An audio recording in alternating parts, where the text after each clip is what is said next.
Welcome to The Explainer. Today, we're digging into an idea that's been straight out of science fiction for, well, a century. But now, it's actually becoming a reality. We are talking about a machine that can build a perfect copy of itself. You know, for generations, this question has been one of those ultimate technological challenges. It's a concept that really blurs the line between a machine and, well, life itself. It's something thinkers have been wrestling with for ages. For most of history, this was just a thought experiment, right? A playground for mathematicians and philosophers. The idea of a physical, self-replicating machine? That seemed centuries away, something that would require tech we couldn't even begin to imagine. But something's changed. Thanks to this amazing convergence of AI, affordable tools like 3D printers, and a massive open-source community, this whole thing is no longer just theoretical. It's becoming this ambitious but genuinely doable engineering project, one that you could build in a home workshop. Okay, let's dive into how it all works. To really wrap our heads around how we can build a replicator today, we first have to go way back to the brilliant mind who proved it was even possible in theory, long before we even had the first transistor. So, back in the mid-20th century, the mathematician John von Neumann imagined this abstract system. It wasn't about gears and motors. It was all about the pure logic of replication. He broke it down into three core parts: a description, which is the blueprint, a universal constructor, that's the builder, and a universal copy machine. And the process he laid out it's so elegantly logical. First, the builder constructs a new machine body using the blueprint. Then the copier duplicates that blueprint. And finally, you insert that copy into the new body and boom, it comes to life. What's absolutely incredible is that von Neumann figured this all out before we even understood how DNA works. He realized the blueprint had this double use. It's both the instructions to build and it's the data to be copied. That is a direct parallel to how our own cells replicate. Just amazing. Okay, so the theory is solid. But what happened when engineers actually tried to build one? Let's jump ahead to the most famous real-world attempt and see how this shapes our modern understanding. The RepRap project, it's short for Replicating Rapid Prototyper, was a landmark effort. The goal was truly ambitious: create a machine that could spread virally.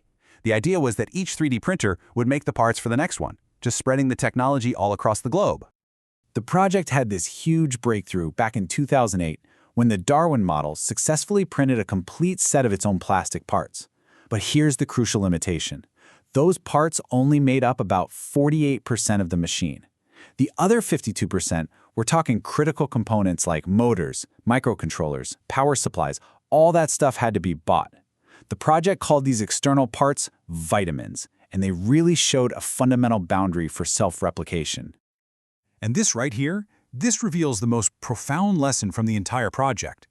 The original vision of machines physically building other machines was, by their own admission, kind of a failure. It was just too slow. But by being open source, RepRap ignited this global community. The designs, shared online, were iterated on and improved at a blistering pace. The ideas replicated way faster than the hardware ever could. This taught us a crucial lesson. The ecosystem is the factory. A modern replicator shouldn't try to be totally self-sufficient. It should intelligently tap into the global supply chain. So, armed with all that knowledge, from von Neumann's theory to RepRap's real-world lessons, the new blueprint for a home replicator looks completely different. It moves away from a single do-it-all machine and really focuses on specialization and efficiency. Yeah, that old model of one robot trying to do everything is just incredibly inefficient. Every single copy has to carry the same expensive tools. The modern design uses what's called a hierarchical, heterogeneous approach. It sounds really complex, but the idea is simple. You create a small, robotic factory team. Each member has a specialized job, and that is the key to making the whole system affordable and robust. First up, you've got the Fabricator. This is the heart of production. It's basically a robotic gantry with a multi-tool head. It uses a standard 3D printing extruder to create all the structural plastic parts. Then, it can switch to a high-speed spindle to literally mill custom circuit boards from raw copper.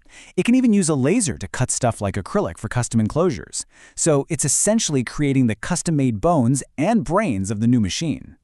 And its partner is the assembler, the skilled technician of the team. This is a mobile robot with these dexterous arms that can switch tools on the fly. It can go from a gripper to a soldering iron to a testing probe. following AI instructions. It takes those custom parts from the Fabricator, combines them with the off-the-shelf vitamins, and puts the whole thing together. And crucially, it uses tactile sensors to feel if a part is misaligned, giving you real-time quality control. Of course, a project this ambitious isn't just a technical challenge, it's a financial one, right? It needs a clever plan to pay for itself, to transform it from just a hobby into a truly sustainable venture.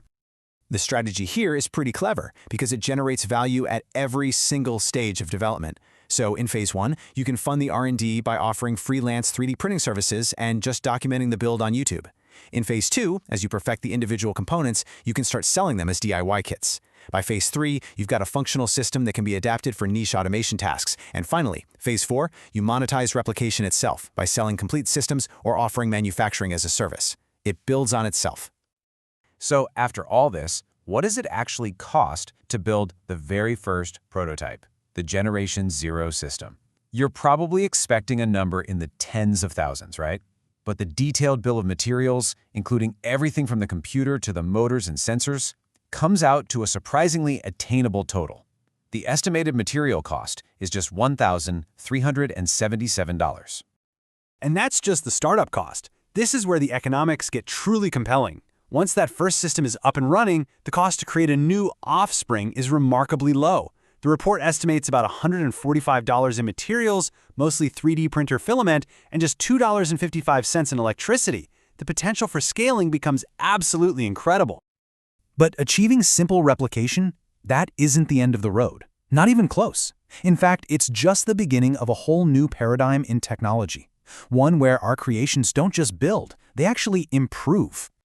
The next frontiers are honestly mind-bending. We're talking about evolutionary robotics, where the AI doesn't just follow the blueprint, it actively redesigns it. You know, if a snap-fit clip breaks, the AI can strengthen the design for the next generation.